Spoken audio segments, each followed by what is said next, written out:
नमस्कार साथियों, आज के इस वीडियो में हम लोग बात करेंगे विनोबा भावे यूनिवर्सिटी हजारीबाग के सेमेस्टर 1 एसी पेपर हिंदी के इंपॉर्टेंट क्वेश्चन को देखेंगे। साथियों, इसकी प्रीवियस की वीडियो में हम लोग पार्ट 1 में काफी सारे इंपॉर्टेंट क्वेश्चन को देखे थे जो आपके एग्जाम में पूछे जा सकते हैं।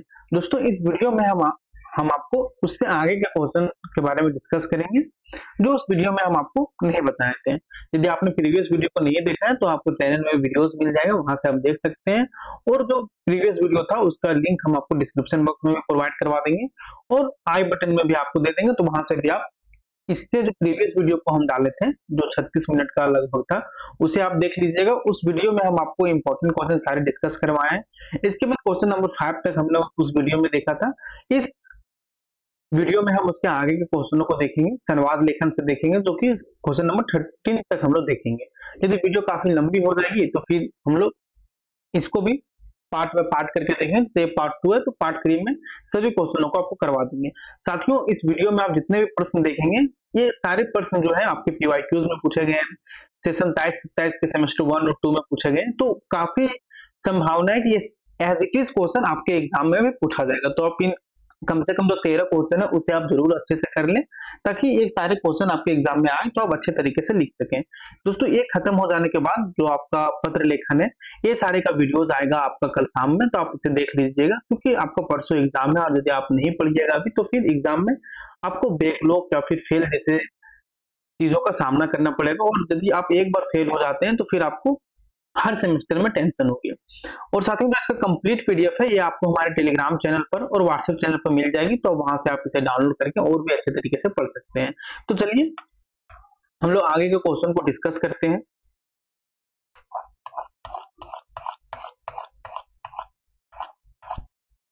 क्वेश्चन है साथियों, संवाद लेखन के महत्व पर प्रकाश डालिए। सबसे हम लोग पहले समझेंगे संवाद लेखन आखिर होता क्या है, इसके बाद इसके महत्व पर हम लोग चर्चा करेंगे। तो चलिए देखते हैं।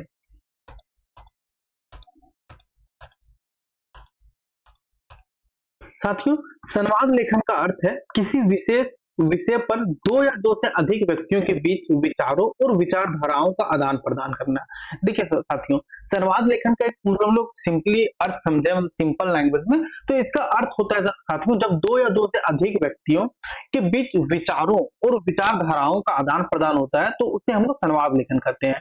दोस्तों, यह लेखन का एक रूप है जिसमें संवाद को लिखित रूप में प्रस्तुत किया जाता है। साथियों, यह लेखन का एक रूप है जिसमें संवाद को किस तरीके से प्रस्तुत किया जाता है, लिखित रूप में प्रस्तुत किया जाता है। जैसे कि नाटक हो गया, फिल्म, पटकथा या अन्य किसी संवादात्मक रूप में संवाद लेखन में संवादों के माध्यम से पात्रों के विचार, भावनाएं और मनोदशाएं प्रकट की जाती है। संवाद लेखन का उद्देश्य केवल जानकारी देना ही नहीं होता बल्कि इसमें संवादों के माध्यम से पात्रों के मनोभावों, उनके दृष्टिकोण और परिस्थितियों को भी उजागर किया जाता है।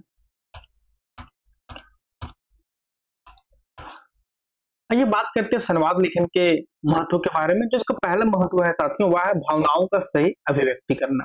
संवाद लेखन में पात्रों की भावनाओं, विचारों और दृष्टिकोणों का सही तरीके से चित्रण किया जाता है जिससे पाठक या दर्शक उनके साथ भावनात्मक रूप से जुड़ पाते हैं। इसके बाद साथियों संवाद के माध्यम से समझ बढ़ाना। यह लेखन पाठक को विषय को सरल और रोचक तरीके से समझाने में मदद करता है क्योंकि संवाद लेखन में पात्रों के बीच के संवादों के माध्यम से जानकारी दी जाती है जो अधिक प्रभावशाली होती है।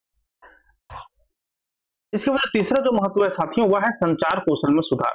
दोस्तों, संवाद लेखन से न केवल लेखन कौशल में सुधार होता है बल्कि यह संवाद कौशल को भी बढ़ाता है। देखिए, संवाद लेखन से ये नहीं समझे कि यह सिर्फ लेखन कौशल को सुधारता है बल्कि संवाद लेखन से कौशल को भी यह बढ़ावा देता है क्योंकि लेखक को यह सोचने की आवश्यकता होती है कि पात्र किस प्रकार और किस भाव में संवाद करेंगे। इसका चौथा जो महत्व है साथियों वह है कला और साहित्य में योगदान। संवाद लेखन साहित्य, नाटक, फिल्में और टेलीविजन धारावाहिकों में अहम भूमिका निभाता है। यह कला रूपों के माध्यम से दर्शकों को आकर्षित करने और उनका मनोरंजन करने में सहायक होता है। देखिए समझिए आप, देखिए संवाद लेखन क्या करता है, संवाद लेखन साहित्य, नाटक, फिल्में और टेलीविजन धारावाहिकों में अहम भूमिका निभाता है। किन किन चीजों में अहम भूमिका निभाता है, जैसे आपका साहित्य हो गया, नाटक हो गया, फिल्में हो गया और टेलीविजन धारावाहिकों में यह अहम भूमिका निभाता है। यह कला रूपों के माध्यम से दर्शकों को आकर्षित करने और उनका मनोरंजन करने में यह सहायक होती है। इसका जो पांचवा जो महत्व है साथियों, वह है समाज में जागरूकता फैलाना। दोस्तों संवाद लेखन सामाजिक मुद्दों पर जागरूकता फैलाने का एक प्रभावी साधन है। इसके माध्यम से विभिन्न सामाजिक, राजनीतिक और सांस्कृतिक विषयों पर संवाद होते हैं, जो समाज में सोच और दृष्टिकोण को बदल सकते हैं। आइए दोस्तों हम देखते हैं नेक्स्ट क्वेश्चन, जो कि है क्वेश्चन नंबर 6। साथियों ये जो क्वेश्चन है काफी इंपॉर्टेंट है। फीचर लेखन आपके पीवाईक्यूज में कई बार पूछा गया है, तो इसे चलिए हम लोग अच्छे से समझते हैं। फीचर से आप क्या समझते हैं, फीचर की विशेषताएं बताइए और इस पर आप प्रकाश डालिए। दोस्तों फीचर एक प्रकार का लेखन रूप है। फीचर क्या है? एक प्रकार का लेखन रूप है जो किसी विशेष विषय, घटना, व्यक्ति या मुद्दे पर गहरे शोध और विस्तृत जानकारी के साथ लिखा जाता है। देखिए फीचर क्या है दोस्तों, फीचर एक लेखन रूप होता है जो किसी विशेष विषय पर, घटना पर या व्यक्ति या मुद्दे पर गहरे शोध और विस्तृत जानकारी के साथ लिखा जाता है। फीचर लेखन में विषय की जानकारी को केवल तथ्यों तक सीमित नहीं रखा जाता। देखिए फीचर लेखन में क्या होता है, फीचर लेखन में विषय की जो जानकारी होता है साथियों, उसको केवल तथ्यों तक सीमित नहीं रखा जाता, बल्कि उसे एक आकर्षक और रोचक तरीके से प्रस्तुत किया जाता है। इसलिए दोस्तों फीचर लेखन काफी इंपॉर्टेंट हो जाता है, क्योंकि दोस्तों देखिए फीचर लेखन में सिर्फ ऐसा नहीं होता कि विषय की जानकारी दिया जाता है, बल्कि इसके साथ ही तथ्यों तक, या देखिए फीचर लेखन का विषय की जानकारी को केवल तथ्यों तक सीमित ये नहीं रखता, बल्कि उस जानकारी को वो आकर्षक बनाए, उसे रोचक तरीके से प्रस्तुत किया जाए। यही होता है दोस्तों फीचर लेखन। तो फिर से समझिए फीचर लेखन क्या है, क्योंकि ये इंपॉर्टेंट है। फीचर लेखन एक प्रकार की लेखन रूप है जो किसी विशेष विषय, घटना, व्यक्ति या मुद्दे पर गहरे शोध और विस्तृत जानकारी के साथ लिखा जाता है। फीचर लेखन में विषय की जानकारी को केवल तथ्यों तक सीमित नहीं रखा जाता, बल्कि उसे एक आकर्षक और रोचक तरीके से प्रस्तुत किया जाता है। देखिए फीचर लेखन में क्या होता है, विषय की जानकारी को केवल तथ्यों तक ही सीमित नहीं रखता, बल्कि उस जानकारी को एक आकर्षक और रोचक तरीके से वह प्रस्तुत करता है। इसके बाद इसमें लेखक अपने विचार और दृष्टिकोणों को भी शामिल करता है, और इसी के साथ दोस्तों लेखक जो है वो क्या करते हैं कि अपने विचार और अपने दृष्टिकोण को भी उस जानकारी में वह शामिल करता है, ताकि पाठक विषय के प्रति अपनी रुचि बनाए रखे। क्यों शामिल करता है अपना विचार और दृष्टिकोण? ताकि जो वो उस चीज को पढ़ रहा है, मतलब ताकि पाठक उस विषय के प्रति अपनी रुचि बनाए रखे। फीचर का मुख्य उद्देश्य होता है पाठकों को मनोरंजन के साथ साथ जानकारी भी प्रदान करना है। देखिए यही सारी चीजें फीचर को और भी लेखन से इसे अलग बनाता है। देखिए फीचर का मुख्य उद्देश्य क्या होता है कि पाठकों को मनोरंजन के साथ साथ जानकारी भी प्रदान करना। तो ये आप समझ गए कि फीचर लेखन क्या होता है। फीचर लेखन एक प्रकार की लेखन होता है जो क्या होता है, जो किसी विशेष विषय पर, घटना पर या व्यक्ति या मुद्दे पर गहरे शोध और विस्तृत जानकारी के साथ लिखा जाता है। दोस्तों इसी के साथ फीचर लेखन में विषय की जानकारी को केवल तथ्यों तक सीमित नहीं रखा जाता, बल्कि उसे एक आकर्षक और रोचक तरीके से भी प्रस्तुत किया जाता है। इसमें लेखक अपने विचार और दृष्टिकोणों को भी शामिल करता है, ताकि पाठक विषय के प्रति अपनी रुचि बनाए रखे। फीचर का मुख्य उद्देश्य होता है पाठकों को मनोरंजन के साथ साथ जानकारी प्रदान करना। यहां तक आप समझ गए। आइए बात करते हैं दोस्तों फीचर की विशेषताएं के बारे में। जो पहला विशेषता है दोस्तों विस्तृत जानकारी। फीचर लेखन में क्या होता है कि लेखक जो होते हैं दोस्तों उस चीज के बारे में विस्तृत जानकारी तो देते ही है, इसके साथ ही मतलब जानकारी ऐसा नहीं कि बोरिंग टाइप में लगे, वो उस चीज में अपना रुचि डालते हैं, उसमें अपना विचार डालते हैं, दृष्टिकोण डालते हैं, ताकि पाठक को उस चीज के बारे में जब पढ़े तो उन्हें मतलब ऐसा नहीं लगे कि ये चीज बोर लग रहा है कि इसलिए इसे स्किप करके कोई और पढ़ते हैं, तो ऐसा नहीं होता। फीचर की जो पहला विशेषता है वो विस्तृत जानकारी प्रदान करना है। फीचर लेख में किसी एक विषय पर गहरी जानकारी दी जाती है। देखिए फीचर लेख में क्या होता है, किसी एक विषय पर, हो सकता है कि किसी घटना के बारे में, किसी विषय के बारे में, किसी व्यक्ति के बारे में, किसी व्यक्ति मुद्दे के बारे में उसमें एक गहरी जानकारी दी जाती है। फीचर लेख में क्या होता है, फीचर लेख में किसी एक विषय पर गहरी जानकारी दी जाती है। इसमें विषय के विभिन्न पहलुओं को समझाया जाता है। देखिए इसमें जिस चीज के बारे में लेखक लिख रहे हैं उस चीज के वे विभिन्न पहलुओं को समझाता है कि इसका नेगेटिव प्रभाव क्या है, पॉजिटिव क्या है, इसका भविष्य में क्या होगा, इन सारी चीजों के बारे में समझाता है। जैसे उसके इतिहास, उसके वर्तमान स्थिति और भविष्य में होने वाली संभावित परिवर्तनों को भी यह बताता है। इसके बाद दूसरा जो विशेषता है तो साथियों वह है रोचक और आकर्षक भाषा। फीचर लेखन में भाषा का चयन इस प्रकार किया जाता है कि वह पाठकों को आकर्षित करे और उन्हें पूरी जानकारी में रुचि बनाए रखने के लिए प्रेरित करे। देखिए, रोचक और आकर्षक भाषा, फीचर लेखन में क्या होता है, फीचर लेखन में भाषा का चयन इस प्रकार से किया जाता है कि वह पाठकों को आकर्षित करे और उन्हें पूरी जानकारी में रुचि बनाए रखने के लिए प्रेरित करे। इसके बाद साथियों व्यक्तिगत दृष्टिकोण, फीचर लेख में लेखक का व्यक्तिगत दृष्टिकोण और विचार भी होता है। देखिए, फीचर लेख में क्या होता है, फीचर लेख में लेखक का व्यक्तिगत दृष्टिकोण और विचार भी होता है। यह लेख को और अधिक दिलचस्प और प्रभावशाली बनाता है। यहां तक आप समझ गए। इसके बाद चौथा जो विशेषता है साथियों वह है शैली।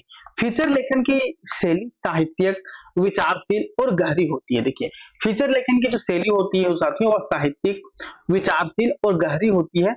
इसमें कोई भी आंकड़े, घटना या जानकारी दिलचस्प ढंग से प्रस्तुत की जाती है। इसमें किसी भी प्रकार के आंकड़े हो गए या फिर घटनाएं हो गए या जानकारी हो गई, ये सारी चीजें दिलचस्प ढंग से प्रस्तुत की जाती है। इसके बाद दोस्तों मनोरंजन और जानकारी का मिश्रण। फीचर लेख केवल सूचना देने का साधन नहीं होता। देखिए, फीचर लेख क्या दोस्तों, केवल सूचना देने का ये साधन नहीं है, बल्कि इसमें मनोरंजन का भी तत्व होता है, यह लेख पाठक को एक साथ जानकारी और मनोरंजन दोनों प्रदान करता है। और जो यह लेख है साथियों पाठकों को जानकारी के साथ साथ मनोरंजन भी प्रदान करता है। इसके बाद छठवां जो विशेषता है वह समय और स्थान से संबंधित।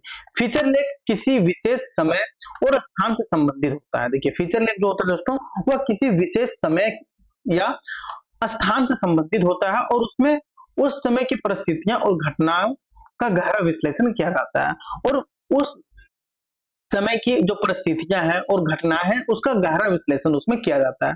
इस प्रकार फीचर लेखन एक महत्वपूर्ण पत्रकारिता रूप है जो न केवल पाठकों को जानकारी प्रदान करता है बल्कि उन्हें सोचने के लिए भी प्रेरित करता है। देखिए दोस्तों, इस प्रकार जो फीचर लेखन है साथियों वह एक महत्वपूर्ण पत्रकारिता रूप है जो न केवल पाठकों को जानकारी प्रदान करता है बल्कि उन्हें सोचने के लिए भी वह प्रेरित करता है। आइए नेक्स्ट देखते हैं हम लोग क्वेश्चन नंबर 7। ये भी काफी इंपॉर्टेंट है, ये भी आपके पीवाईक्यूज में पूछा गया है कि पल्लवन किसे कहते हैं, पल्लवन की विशेषताएं क्या है, इसके बारे में बताइए। आइए समझते हैं पल्लवन के बारे में। दोस्तों, पल्लवन जिसे हम लोग इंग्लिश में बोलते हैं एक्सपेंशन।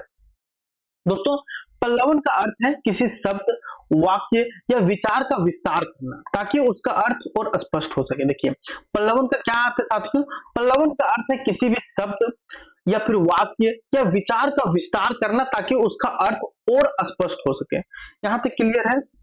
पल्लवन क्या है, पल्लवन का अर्थ है किसी भी शब्द का या वाक्य क्या या फिर किसी भी विचार का विस्तार करना ताकि उसका अर्थ और भी अधिक स्पष्ट हो सके। यह हिंदी व्याकरण में एक महत्वपूर्ण प्रक्रिया है जो शब्दों या वाक्य के अर्थ को विस्तार देने के लिए उपयोग की जाती है। दोस्तों, यह हिंदी व्याकरण में एक महत्वपूर्ण प्रक्रिया होती है पल्लवन, जो क्या करती है, जो शब्दों या वाक्य के अर्थ को विस्तार देने के लिए उपयोग की जाती है। पल्लवन का उद्देश्य किसी भी संक्षिप्त या संकुचित विचार को विस्तार से और अधिक स्पष्ट तरीके से प्रस्तुत करना। देखिए, पल्लवन का जो उद्देश्य है साथियों वह किसी भी संक्षिप्त या संकुचित विचार को विस्तार से और अधिक स्पष्ट तरीके से प्रस्तुत करना होता है ताकि पाठक या श्रोता उसे बेहतर ढंग से समझ सके। क्यों ऐसा, क्यों, ताकि जो पढ़ रहे हैं उस चीज के बारे में, जो सुन रहे हैं उसे उस चीज के बारे में अच्छे से पता चल सके। आइए नेक्स्ट देखते हैं हम लोग पल्लवन की विशेषताएं। आप ये समझ गए कि पल्लवन क्या होता है। पल्लवन क्या होता है कि दोस्तों किसी भी वाक्य का, शब्द का या फिर विचार को और भी स्पष्ट तरीके से उसे प्रस्तुत करता है। पल्लवन की विशेषताएं जो पहला है दोस्तों वह है वाक्य का विस्तार। पल्लवन के द्वारा हम किसी छोटे वाक्य या विचार को विस्तार से लिखते हैं। तो साथियों कई बार होता है कि आपको वहां पे सेंटेंस दे दिया जाएगा एग्जाम में और उसमें बोल दिया जाएगा कि आप इसमें पल्लवन तैयार कीजिए। तो क्या होता है कि पल्लवन के द्वारा हम किसी छोटे वाक्य या विचार को विस्तार से लिखते हैं। उदाहरण के लिए, वह अच्छा लड़का है।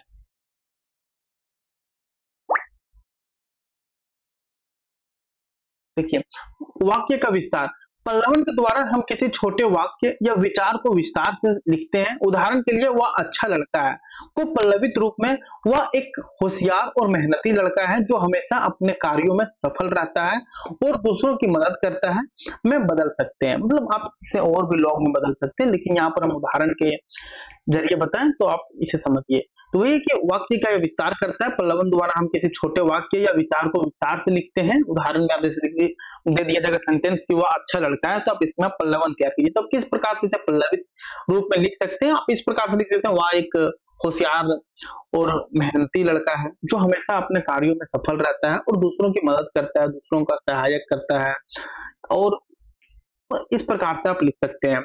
इसके बाद दोस्तों विवरणात्मक शैली, पल्लवन में शब्दों का विस्तृत रूप से व्यक्त किया जाता है। देखिए पल्लवन में शब्दों को विस्तृत रूप से व्यक्त किया जाता है। इससे इसमें किसी वस्तु, घटना या विचार का विस्तार से वर्णन किया जाता है। देखिए इसमें क्या होता है, इसमें किसी वस्तु का, घटना का या विचार का विस्तार से वर्णन किया जाता है, जिससे पाठक को विषय की गहरी समझ होती है। पल्लवन के माध्यम से विचारों को स्पष्ट और विस्तृत रूप में प्रस्तुत किया जाता है। देखिए क्या है, विवरणात्मक शैली, पल्लवन में शब्दों को विस्तृत रूप से व्यक्त किया जाता है। इसमें किसी वस्तु, घटना या विचार का विस्तार से वर्णन किया जाता है, जिससे पाठक को विषय की गहरी समझ होती है। पल्लवन के माध्यम से विचारों को स्पष्ट और विस्तृत रूप में प्रस्तुत किया जाता है। यहाँ तो समझ गए। आइए नेक्स्ट इसकी जो विशेषताएं देखते हैं साथियों, वह है स्पष्टता और विस्तार। पल्लवन का उद्देश्य विचारों की स्पष्टता बढ़ाना होता है। यह शब्दों और वाक्यों के माध्यम से विचारों के सभी पहलुओं को उजागर करने का कार्य करता है, जिससे विषय का पूर्ण ज्ञान प्राप्त होता है। देखिए साथियों, पल्लवन का उद्देश्य क्या होता है कि विचारों की स्पष्टता बढ़ाना। मतलब ये नहीं कि आप किसी चीज के बारे में आप पल्लवन तैयार कीजिए तो जैसे तैसे कर दीजिएगा, ऐसा नहीं। पल्लवन का जो उद्देश्य होता है दोस्तों, वो विचारों की स्पष्टता है, उसे वो बढ़ावा दे। यह शब्दों और वाक्यों के माध्यम से विचारों के सभी पहलुओं को या उजागर करने में मदद करती है, जिसे विषय का पूर्ण ज्ञान प्राप्त हो सके। इसके बाद चौथा है दोस्तों, वह है संवेदनशीलता और समझ। पल्लवन के दौरान शब्दों का चयन इस प्रकार किया जाता है कि वह पाठक या श्रोता के लिए अधिक संवेदनशील और समझने में आसान हो। देखिए पल्लवन के दौरान क्या होता है, पल्लवन के दौरान शब्दों का चयन इस प्रकार से किया जाता है कि वह पाठक या श्रोता के लिए अधिक संवेदनशील हो और समझने में आसान हो। इसमें लेखक अपने विचारों को अधिक ध्यानपूर्वक और विस्तार से प्रस्तुत करता है। यहां तक आप समझ गए। तो पांचवा जो इसका विशेषता है दोस्तों, वह है विचारों का विस्तार। पल्लवन के द्वारा किसी भी संक्षिप्त विचार को विस्तार से प्रस्तुत किया जाता है। देखिए पल्लवन के द्वारा क्या होता है, किसी भी संक्षिप्त विचार को और भी विस्तार से प्रस्तुत किया जाता है। उदाहरण के तौर पर आप देख सकते हैं, वह अच्छा आदमी है, इसको पल्लवित के लिए तो आप लिख सकते हैं, वह एक दयालु, ईमानदार और परिश्रमी व्यक्ति। देखिए ऐसा नहीं कि आप किसी चीज के बारे में पल्लवित कर रहे हैं तो उसका अर्थ वगैरह बदल दे, वहां नहीं, ऐसा नहीं हो सकता।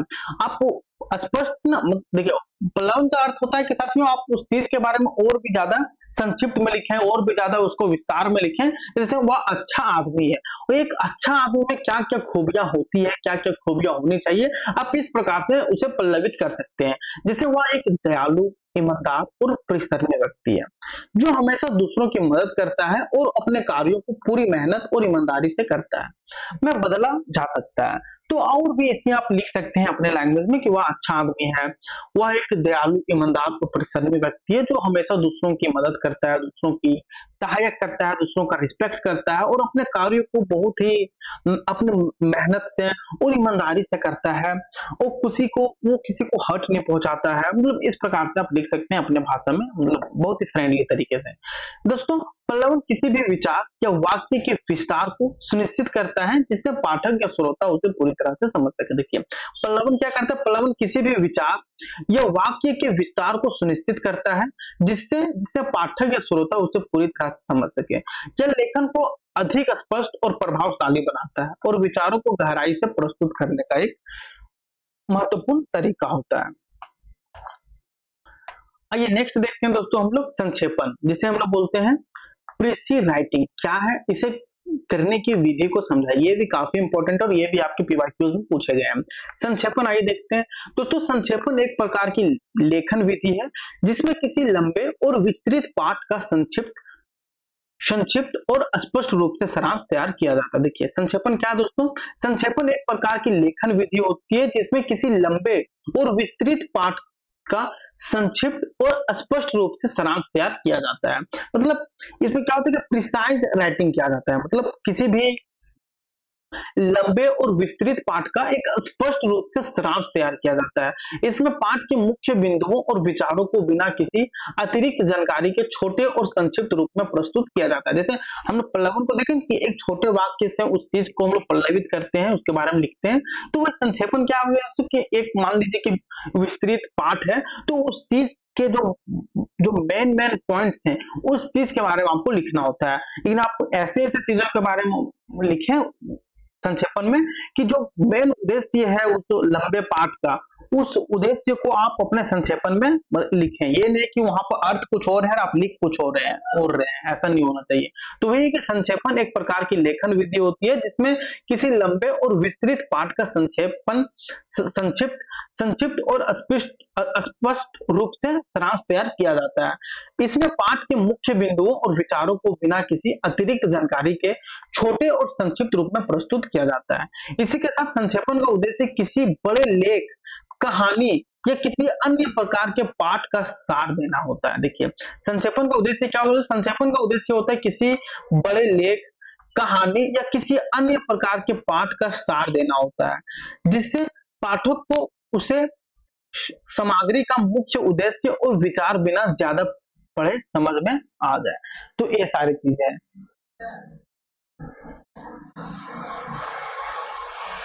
आइए नेक्स्ट देखते हैं दोस्तों संक्षेपण की विशेषताएं क्या है। जो पहला विशेषता है दोस्तों वह है संक्षिप्तता।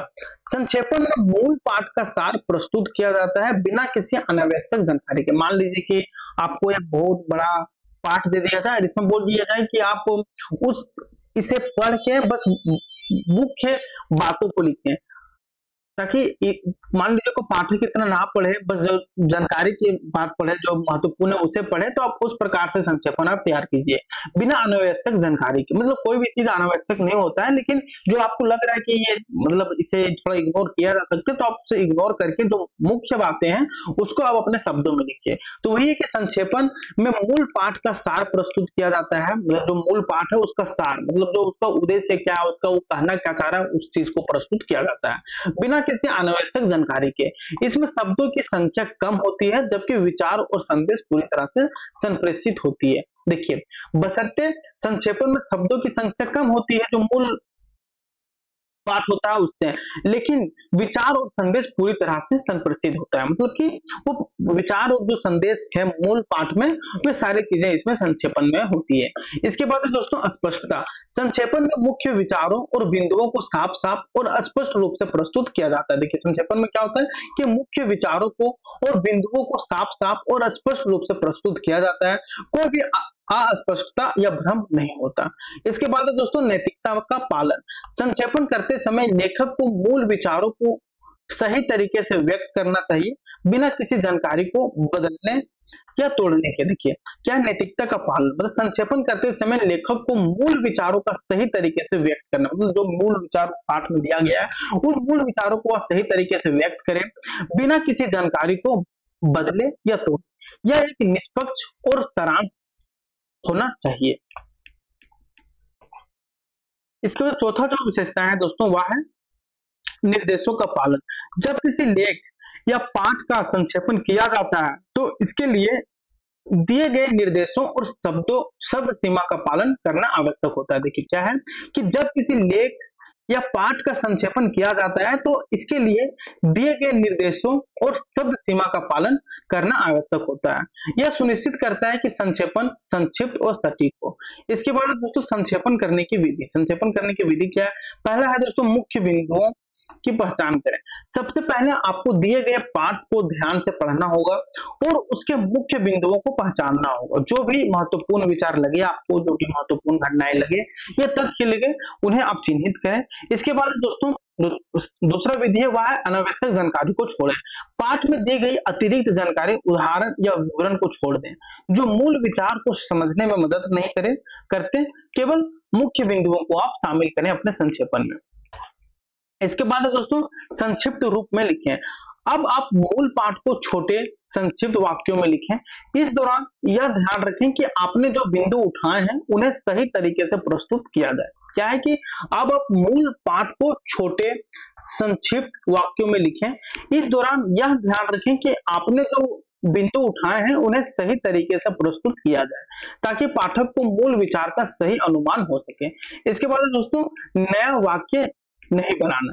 संक्षेपण में आपको नए विचार या वाक्य बनाने की आवश्यकता नहीं होती, मतलब आप अपने तरीके से लिख सकते हैं, लेकिन आप इस बात का ध्यान रखना होगा कि जो मूल पाठ है उसमें जो विचार है आप वही सारे विचारों को अपने शब्दों में लिख रहे हैं। आप अपने से कुछ भी वहां पर नए विचार या नए वाक्य को नहीं बना सकते हैं, केवल मूल पाठ के विचारों को संक्षिप्त रूप में पेश करना होता है।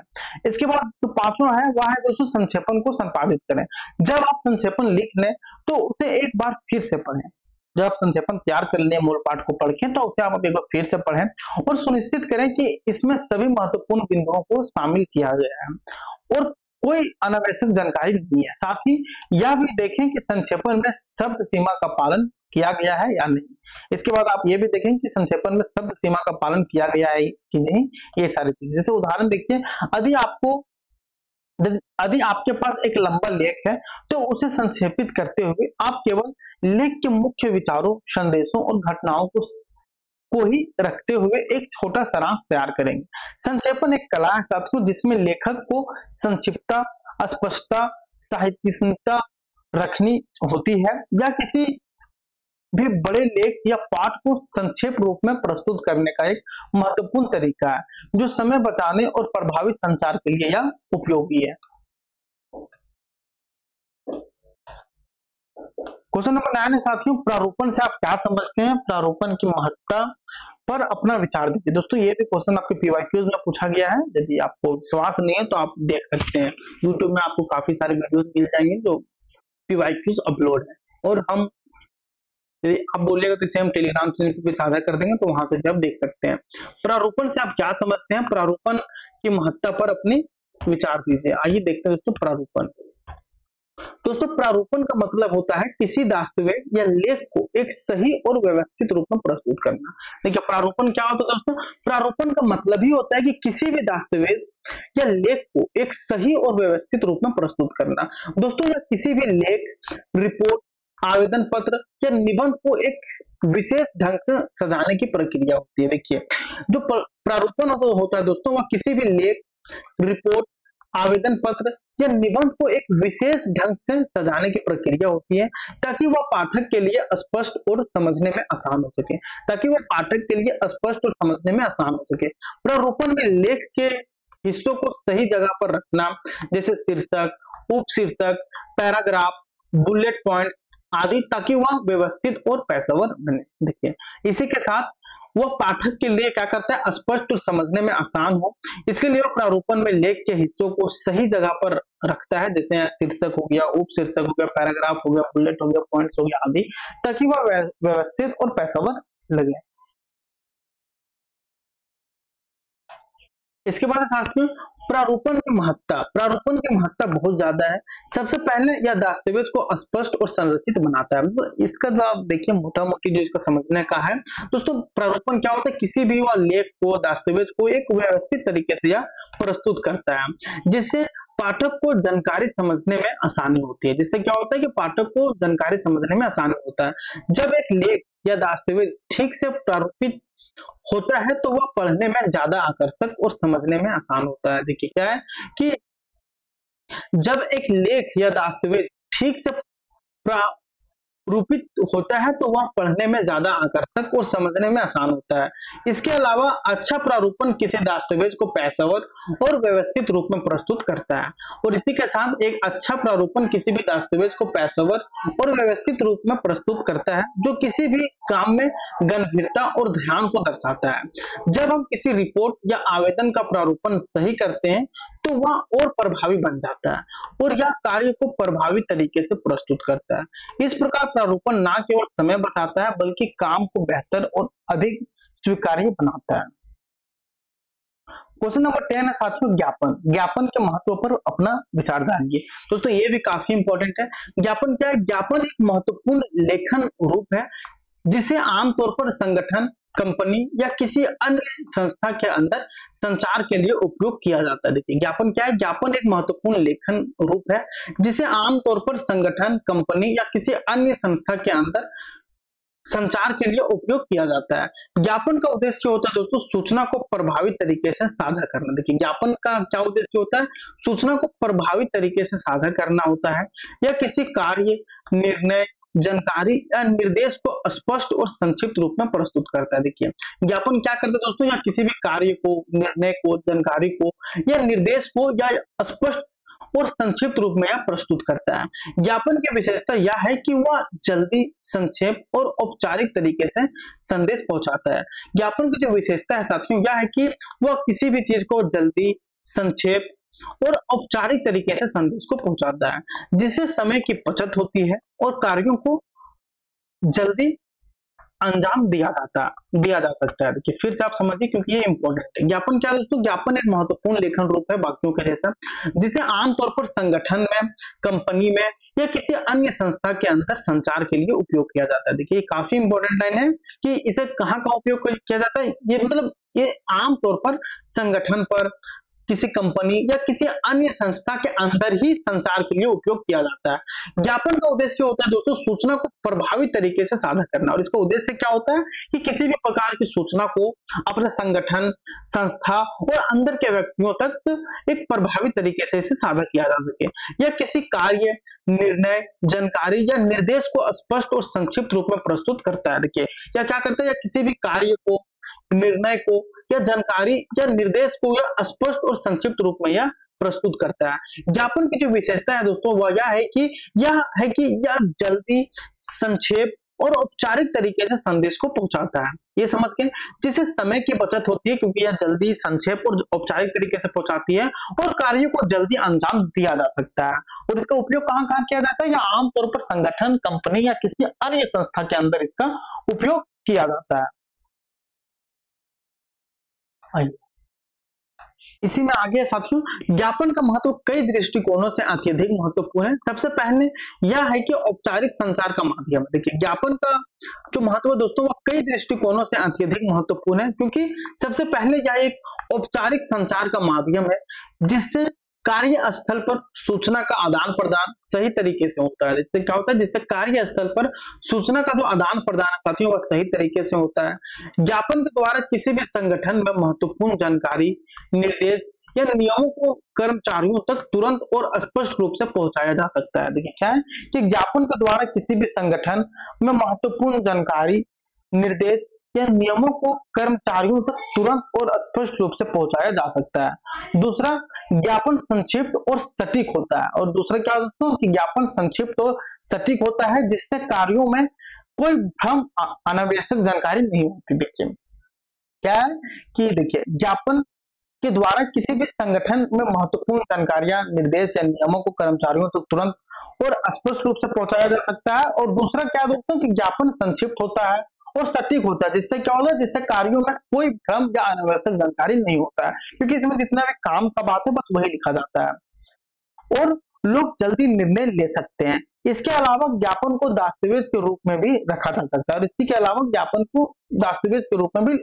फिर अब ज्ञापन को नोटिस की तरह समझ सकते हैं, जैसे स्कूल वगैरह में कि टीचर लोग के लिए नोटिस वगैरह जाता है, तो ये भी एक तो संगठन ही है ना, तो उस प्रकार से आप समझ सकते हैं।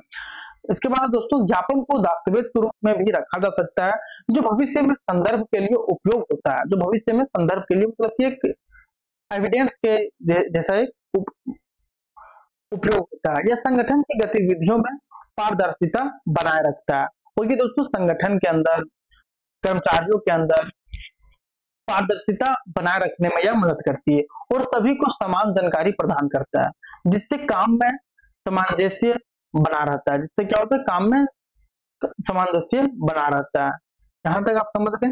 आइए नेक्स्ट देखते हैं हम लोग प्रतिवेदन। ये भी साथियों काफी इंपॉर्टेंट है प्रतिवेदन। आइए इसे हम लोग देख लेते हैं।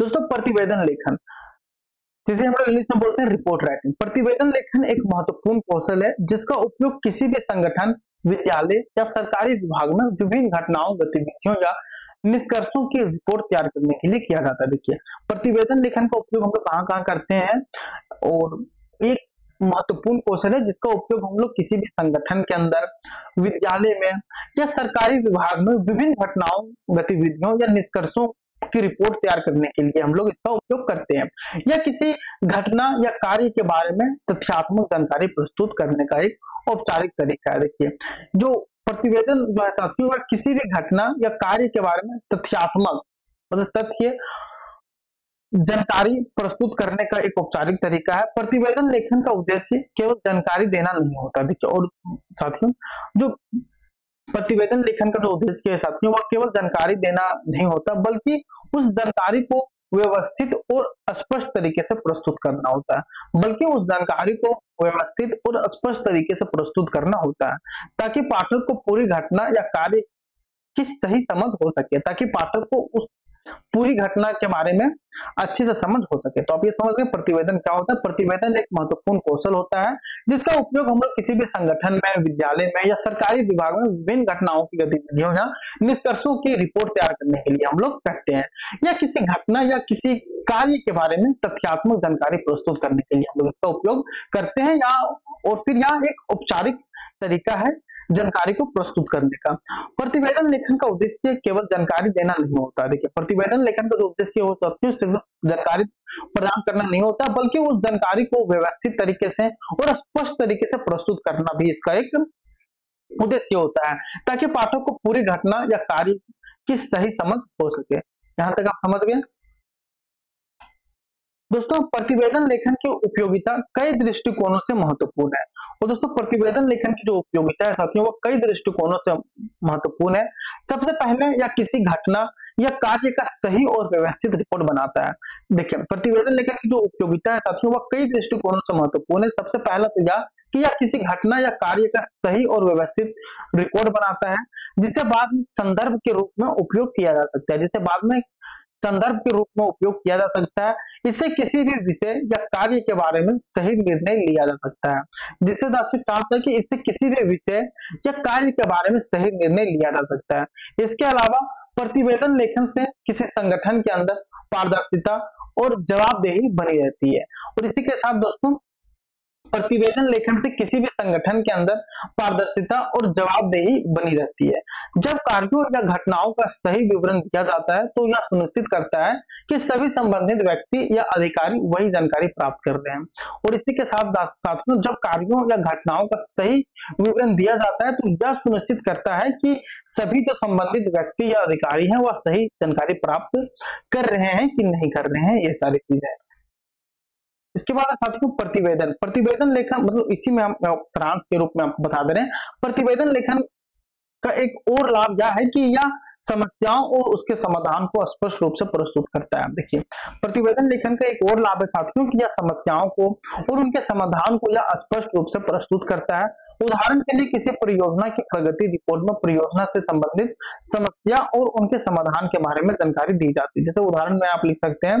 देखिए, हालांकि ये मैं कई बार इससे डेफिनेशन ही पूछा जाता है, तो आप इसे लिख सकते हैं, कोई दिक्कत नहीं है। उदाहरण के लिए, किसी परियोजना की प्रगति रिपोर्ट में परियोजना से संबंधित समस्याओं और उनके समाधान के बारे में जानकारी दी जाती है, जिससे किसी भी कार्यवाही को प्रभावी तरीके से किया जा सकता है। तो यह था दोस्तों आपका प्रतिवेदन। नेक्स्ट वीडियो में हम लोग बात करेंगे साथियों, जो आपको पत्र लेखन है, ये सारी चीजों के बारे में।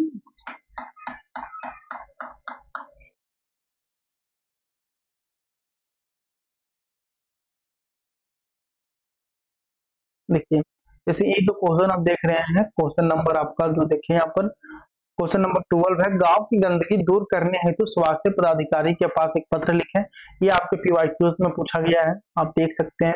प्रतिवेदन लेखन की उपयोगिता पर प्रकाश डालिए। देखते हैं, एक मिनट।